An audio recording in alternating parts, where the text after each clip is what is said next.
ছাত্ররা, শুভ সকাল। আরেকটি নতুন দিন আমাদের সৌভাগ্য হয়েছে যে আরেকটা নতুন দিন আমরা পেয়েছি। অনেক অনেক দুর্ঘটনা, অনেক অনেক খারাপ কিছুর মধ্যেও আমরা সবাই সুস্থ আছি। সেই কৃতজ্ঞতা আমরা আমাদের মহান সৃষ্টিকর্তাকে জানাই, এবং সাথে সাথে সেই কৃতজ্ঞতা জানিয়ে আমরা যদি আমাদের যার যার কাজগুলো ঠিকঠাকভাবে করে থাকি, তাহলে মনে হয় মানুষ হিসেবে সেটা আমাদের যথার্থতা।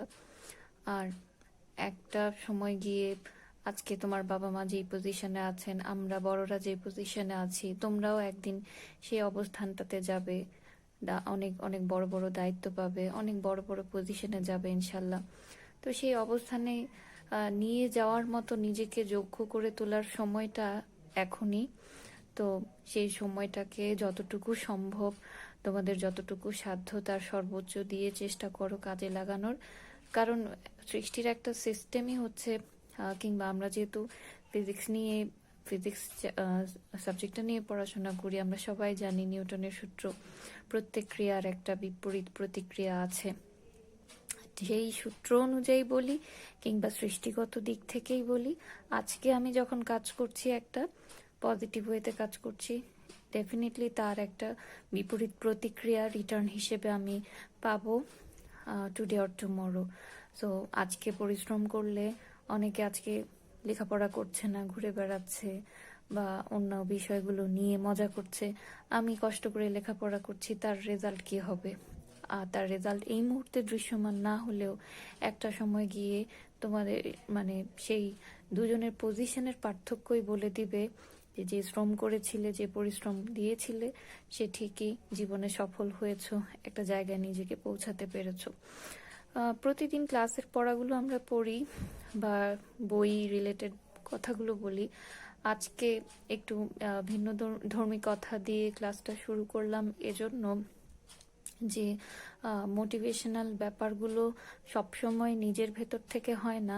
কেউ যদি নাড়া দেয়, কেউ যদি একটু ধরিয়ে দেয়, বিষয়গুলো স্মরণ করিয়ে দেয়, তাহলে সেগুলো হয়তো আমি 100 জনের উদ্দেশ্যে কথাটা বললাম, দুজনকে হয়তো সেটা সাড়া দিবে, নাড়া দিবে, সে হয়তো সেই ব্যাপারটাকে ফিল করার চেষ্টা করবে এবং সেভাবে নিজেকে মোটিভেট করার চেষ্টা করবে, এবং সব সময় চেষ্টা করবে নিজের কাছে সৎ থাকার। আমি যে কাজটা করছি আজকে, সেই কাজটা সৎ কাজ করছি না অসৎ কাজ করছি, সেটা আমি যেমন জানছি, আর কেউ না জানুক, যিনি আমার স্রষ্টা তিনি জানছেন। তো আমি অন্যায় কিছু করলে, অসৎ কিছু করলে, তার চোখে ঠিকই সেটা ধরা পড়বে, সেটা রেকর্ড ঠিকই থেকে যাবে, এবং তার ফলাফলও আমি একদিন পেয়ে যাব। তাই সবসময় নিজের কাছে নিজে সৎ থাকার চেষ্টা করবে।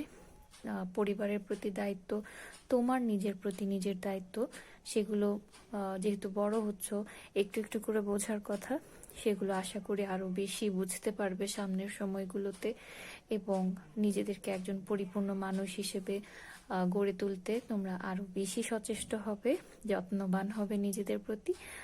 তার জন্য শিক্ষক হিসেবে, তোমাদের অভিভাবক হিসেবে অনেক অনেক দোয়া রইল আমাদের পক্ষ থেকে।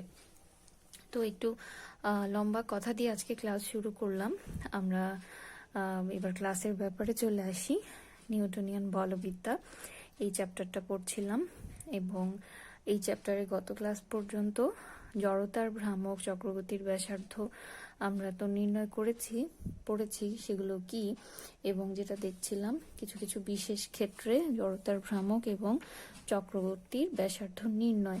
গত ক্লাস একটা বিশেষ ক্ষেত্র দেখেছিলাম যে সরু ও সুষম দণ্ডের মধ্যবিন্দু দিয়ে এবং তার দৈর্ঘ্যের অভিলম্বভাবে অতিক্রান্ত অক্ষের সাপেক্ষে কোনো ঘূর্ণায়মান ওই সাপেক্ষে যদি দণ্ডটি ঘূর্ণায়মান হয়, যেমন এটি একটি সরু সুষম দণ্ড আমরা কনসিডার করলাম, তার মধ্যবিন্দু দিয়ে এবং দৈর্ঘ্যের সাথে লম্বভাবে একটি অক্ষ সিডি যদি কনসিডার করি, এবং এই অক্ষের সাপেক্ষে এই দণ্ডটি যদি ঘুরতে থাকে, সেই ঘূর্ণনের কারণে সেখানে একটা জড়তার ভ্রামক তৈরি হবে। তার ইকুয়েশনটা আমরা দেখেছিলাম, I=m/12L²। কিভাবে ইকুয়েশনটা পেয়েছি আমরা পুরো প্রসিডিউরটা গত ক্লাসে তোমাদের দেখিয়েছি, যদি মনে না থাকে সেটা আবার দেখে নিতে পারো। আর চক্রগতির ব্যাসার্ধ তার সঙ্গে জড়তার ভ্রামকের সম্পর্ক হচ্ছে কে সমান √i/m। এখান থেকে আমরা লিখতে পারি i সমান m k স্কোয়ার, এবং i সমান একটু আগে যে মানটা পেয়েছিলাম m/12 l স্কোয়ার, সেই মানটা এখানে বসিয়ে আমরা k সমান পাই l/√12, বা এটাকে লেখা যায় l/2√3। এতটুকু পর্যন্ত বিষয়গুলো গত ক্লাসেই তোমাদের আলোচনা করেছি। আজকে আরেকটা বিশেষ ক্ষেত্র, অনেকগুলো বিশেষ ক্ষেত্রের কথা তোমাদের বলেছিলাম বইয়ের একটা ছকের কথা, সেই ছকটা ফলো করতে হবে ফর ম্যাথমেটিক্যাল ফাংশন, অর্থাৎ সিকিউর জন্য যেমন, আর এমসিকিউর জন্য লাগবে। তো সেকেন্ড পয়েন্টটা, সরু সুষম দণ্ডের এক প্রান্ত দিয়ে এবং এর দৈর্ঘ্যের লম্বভাবে অতিক্রান্ত অক্ষের সাপেক্ষে জড়তার ভ্রামক যদি আমরা নির্ণয় করতে চাই, সেটা কিরকম হয়। এখন একটা সরু সুষম দণ্ডের একটু আগে দেখলাম মধ্যবিন্দু দিয়ে অতিক্রমকারী অক্ষ, এখন আমরা কনসিডার করব সরু সুষম দণ্ডের এক প্রান্ত দিয়ে। এরকম একই রকম এল দৈর্ঘ্যের একটা দণ্ড কনসিডার যদি করি, তার এবার অক্ষটা মাঝামাঝি কনসিডার না করে এক প্রান্ত দিয়ে কনসিডার করব। সিডি অক্ষটা এই এবি দণ্ডের এক প্রান্ত দিয়ে যদি সিডি অক্ষ কনসিডার করি এবং তার সাপেক্ষে এই দণ্ডটাকে যদি ঘুরতে দেই, সেখানে একটা জড়তার ভ্রামক তৈরি হবে। আর দণ্ডটির টোটাল দৈর্ঘ্য আমরা ধরছি এল যদি হয়, তাহলে আমরা প্রথম ক্ষেত্রে জড়তার ভ্রামক নির্ণয়ের জন্য যে প্রসিডিউরে কাজ করেছি ঠিক একইভাবেই যে ইকুয়েশনটা ছিল m/l into dx x square, এই ইকুয়েশন কোথা থেকে এসছে এটাও গত ক্লাসে দেখিয়েছি, যে ওই দণ্ডটি থেকে এক্স পরিমাণ দূরত্বে যদি ক্ষুদ্র একটি অংশ ডিএক্স কেটে নেওয়া হয়, সেই ডিএক্স অংশের জন্য তার ভর যদি ডিএম হয়, সেক্ষেত্রে এই ইকুয়েশনটা কোথা থেকে আসে আমরা গত ক্লাসে দেখেছি। গত ক্লাসে আরও দেখেছিলাম লিমিট হয় -l/2 থেকে l/2। এখন যেহেতু দণ্ডটা বা যে অক্ষটার সাপেক্ষে দণ্ডটি ঘুরবে সেটি এক প্রান্তে রয়েছে, সো আমরা মাইনাস কনসিডার করব না, একেবারে এই পয়েন্টটাকে 0 থেকে এই পয়েন্টটা পুরোটাকে এল কনসিডার করব। ইন্টিগ্রেশনটা হবে 0 থেকে এল পর্যন্ত, কারণ এখন এই অক্ষটা এক পাশে রয়েছে। ঠিক আছে, সো আগের নিয়মে আমরা এখন যদি ইন্টিগ্রেশন করতে চাই, m/l এখানে দাঁড়াচ্ছে 0 to l x square dx. আমরা ওই x to the power n এর সূত্রই অ্যাপ্লাই করব, x to the power n dx. তার সঙ্গে যদি কম্পেয়ার করো n এর জায়গায় স্কোয়ার অর্থাৎ 2, এটার সূত্র ছিল x to the power n+1 divided by n+1, অর্থাৎ n এর জায়গায় 2 বসালে x to the power 2+1 divided by 2+1, that means x³ আমরা পাবো। সো m/l ইন্টিগ্রেশন করে ফেললে এই সাইন উঠে যায়, আমরা পাই x³ 0 to l। লিমিট যদি বসাও, এখানে এবার কাজ হবে লিমিট বসানো। m/l প্রথমে আপার লিমিট x³ x এর জায়গায় আমরা যেটা লিখবো l³/3 মাইনাস 0, 0 কিউব করি আর যাই করি সেটা আলটিমেটলি 0ই হবে। ঠিক আছে, তাহলে আলটিমেটলি দাঁড়ায় কি m/l into l³/3, that means এটা দাঁড়াবে পাশে লিখে i সমান, এখানে ছিল i সমান l চলে গিয়ে ml²/3। এটি হলো জড়তার ভ্রামক। আমরা কোন সাপেক্ষে জড়তার ভ্রামক পেলাম? যদি একটি সরু সুষম দণ্ড, যেটা এবি কনসিডার করছি, তার এক পাশ দিয়ে এই দণ্ডের এক প্রান্ত দিয়ে এই দৈর্ঘ্যের সাথে লম্বভাবে একটা অক্ষ বিবেচনা করি এবং তার সাপেক্ষে এই দণ্ডটিকে যদি ঘুরতে দেই, তাহলে এরকম আর কি। এইটা ধরো আমরা সিডি দণ্ডের মতো কনসিডার করলাম, তার সাপেক্ষে এবি সিডি অক্ষ আর তার সাপেক্ষে এবি একটা দণ্ডকে রেখে আমি যদি এটাকে চারদিকে রোটেট করতে দিই, এটা এই অক্ষকে কেন্দ্র করে রোটেট করতে থাকবে এবং সেক্ষেত্রে জড়তার ভ্রামক হবে সো জড়তার ভ্রামকের সেই ইকুয়েশন আমরা পেলাম I সমান ml²/3। কিভাবে চক্রগতির ব্যাসার্ধ যদি আমরা নির্ণয় করতে চাই, সেটা হবে চক্রগতির ব্যাসার্ধ তার সঙ্গে জড়তার ভ্রামকের সম্পর্ক তো আমরা জানি, তো সেইভাবে নির্ণয় করলে এই ইকুয়েশনটা হবে k সমান l/√3। এটা কিভাবে আসলো আশা করি তোমরা বুঝেছো। যেহেতু I সমান mk², জড়তার ভ্রামকের সাথে চক্রগতির সম্পর্ক I সমান mk², তাহলে এখানে I সমান একটু আগে আমরা পেয়েছি ml²/3 সমান mk²। এখান থেকেই এই ইকুয়েশনটা আসে। তো এই বিশেষ ক্ষেত্রটা আমরা আশা করি বুঝতে পেরেছি। সরু সমদণ্ডের এক প্রান্ত দিয়ে এর দৈর্ঘ্যের লম্বভাবে অতিক্রান্ত অক্ষের সাপেক্ষে জড়তার ভ্রামক নির্ণয়। থার্ড যে পয়েন্টটা আমরা দেখব, কিছু পয়েন্ট বইয়ের কিছু পয়েন্ট দেখাচ্ছি, সবগুলো পয়েন্ট যেগুলো ছকে রয়েছে সবগুলো পয়েন্ট এভাবে দেখার মানে ক্লাসে দেখাবো না, ইম্পর্টেন্ট কিছুই দেখাচ্ছি, বা কিন্তু ছকের সবগুলো পয়েন্ট তোমাদের দেখে রাখতে হবে। নিজ অক্ষের চতুর্দিকে ঘূর্ণা মানে একটি নীড়ের চোঙ, অথবা এটাকে নীড়ের চোঙও বলতে পারি, কিংবা একটা পাতলা চাকতিও বলতে পারি।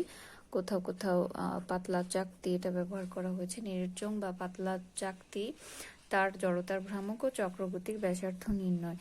এরকম যদি একটা আমরা নীড়ের চোঙ কনসিডার করি, যার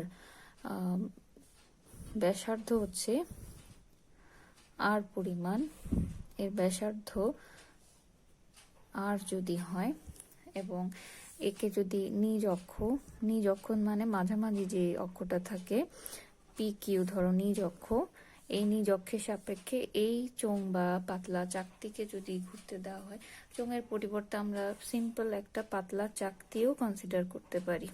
চাকতিগুলো যেরকম থাকে আর ব্যাসার্ধের পাতলা চাকতিও কনসিডার করতে পারি। তো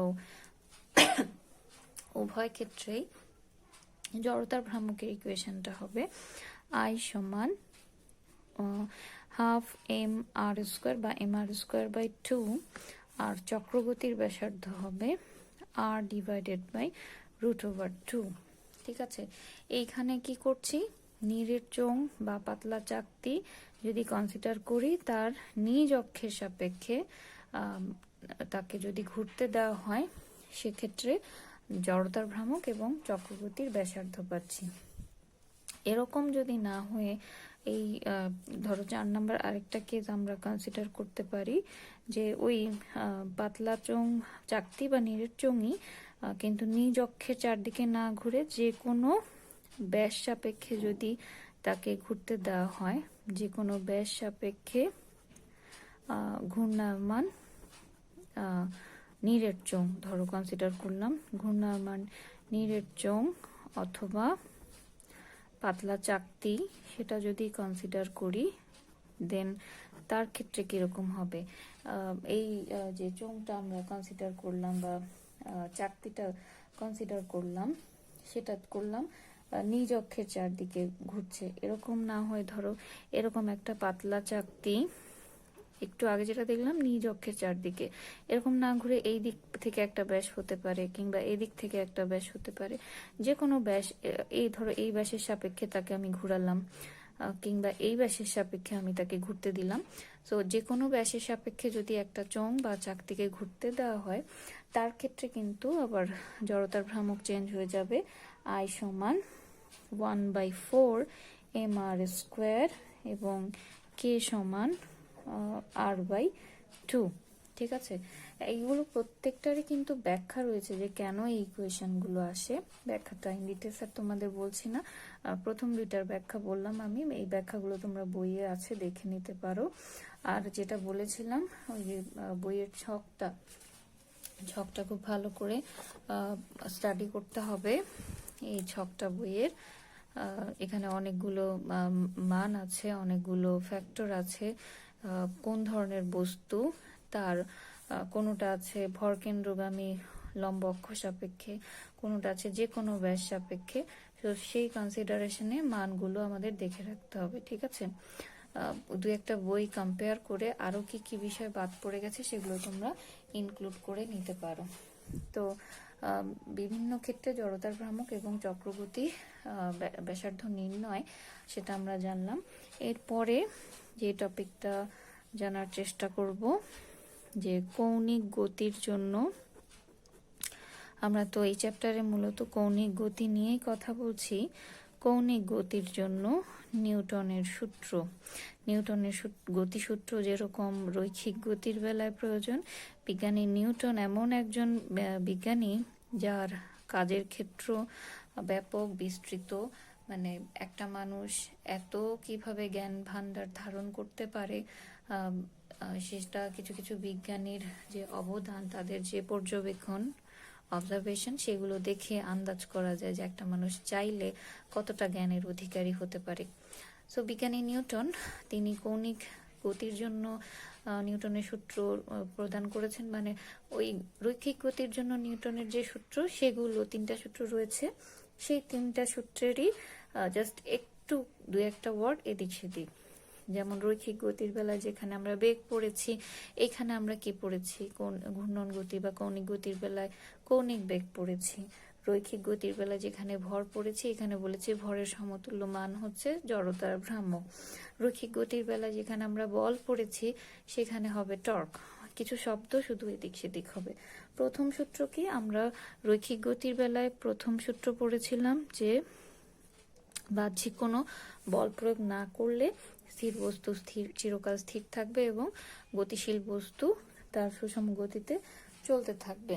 তো আমি সূত্রটা লিখছি না, বইতে তোমাদের আছেই। যে কৌণিক গতির ক্ষেত্রে তাহলে সূত্রটা কিরকম, আমরা রৈখিক গতির বেলা যেটা পড়েছি, বাহ্যিক কোনো বল প্রয়োগ না করলে সেটা বলের জায়গায় এখানে দাঁড়াবে টর্ক।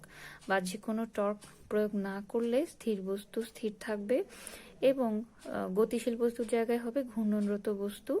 সে কি করবে, সমকৌণিক বেগে, সেই কৌণিক বেগ কথাটা আসলো, সমকৌণিক বেগে ঘুরতে থাকবে। একই সূত্র, টর্কের জায়গায় বল আসলো, রৈখিক গতির বেলায় ঘূর্ণনরত বস্তু আসলো, আর রৈখিক বেগের জায়গায় কৌণিক বেগ আসলো। এইটুকু পার্থক্য, একই কনসেপ্ট। দ্বিতীয় সূত্র আমরা কি পড়েছিলাম, বস্তুর ভরবেগের পরিবর্তনের হার তার উপর প্রযুক্ত বলের সমানুপাতিক এবং বল যেদিকে ক্রিয়া করে ভরবেগের পরিবর্তনও সেদিকে ক্রিয়া করে। তো এখানে বলের জায়গায় সে টর্ক আসবে, ভরবেগের জায়গায় কৌণিক ভরবেগ আসবে। সূত্রটা আমরা একটু দেখি।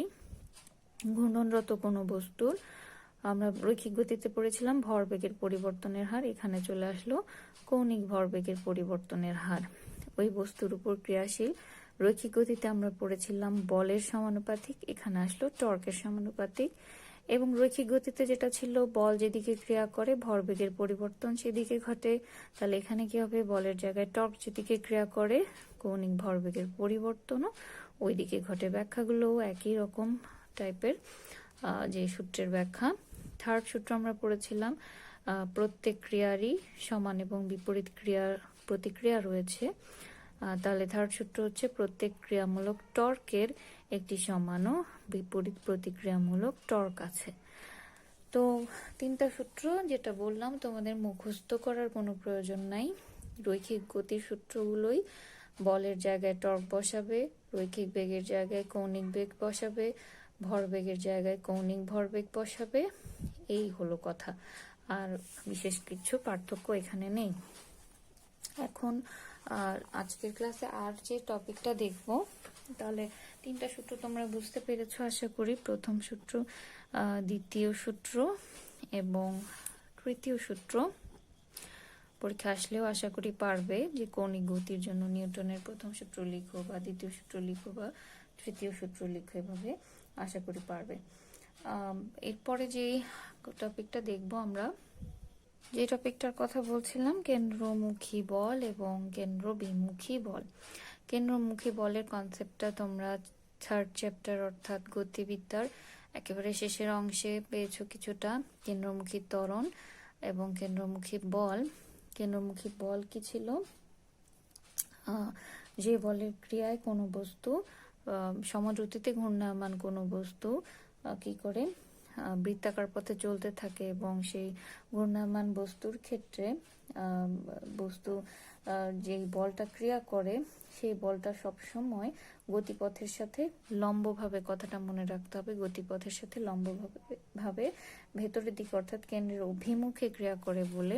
যেমন ধরো আমরা জানি সূর্যের চারদিকে পৃথিবী ঘূর্ণায়মান অবস্থায় থাকে, তো সেক্ষেত্রে এইটাকে কোন ধরনের বল বলতে পারি? কেন্দ্রমুখী বল। কেন্দ্রমুখী বল কিভাবে বলছি, সংজ্ঞাটা কি? যে বৃত্তাকার সুষম দ্রুতিতে বৃত্তাকার পথে কোনো ঘূর্ণায়মান বস্তুর কেন্দ্রমুখী বল সবসময় কোন দিকে ক্রিয়া করে?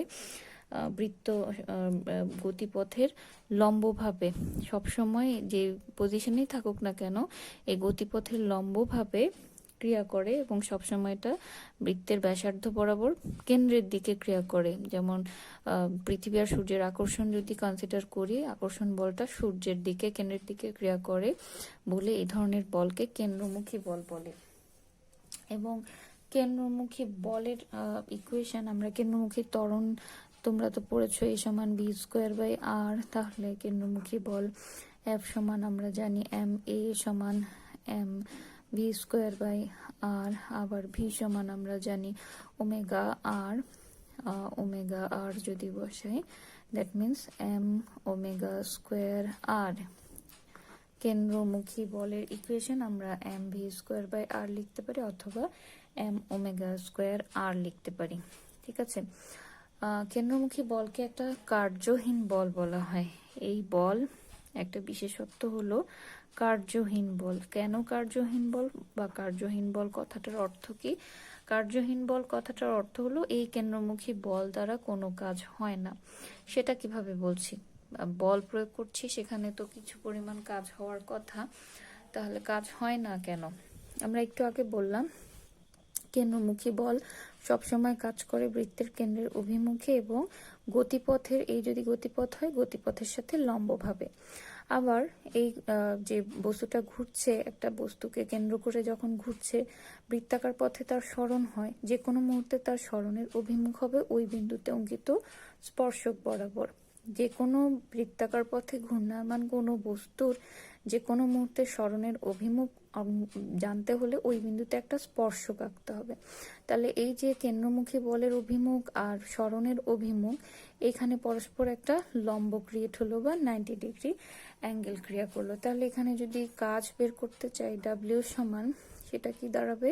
কেন্দ্রমুখী বল আমরা ধরলাম এফ আর বৃত্তাকার পথে সরণ হচ্ছে S, F S cos theta আমরা জানি কাজের সমীকরণ। এক্ষেত্রে থিটা দাঁড়াচ্ছে, এদের মধ্যে কোনটা হচ্ছে 90 ডিগ্রি, তাহলে cos 90 মান আমরা জানি 0, দ্যাট মিন্স পুরো কাজ সমান দাঁড়াচ্ছে 0।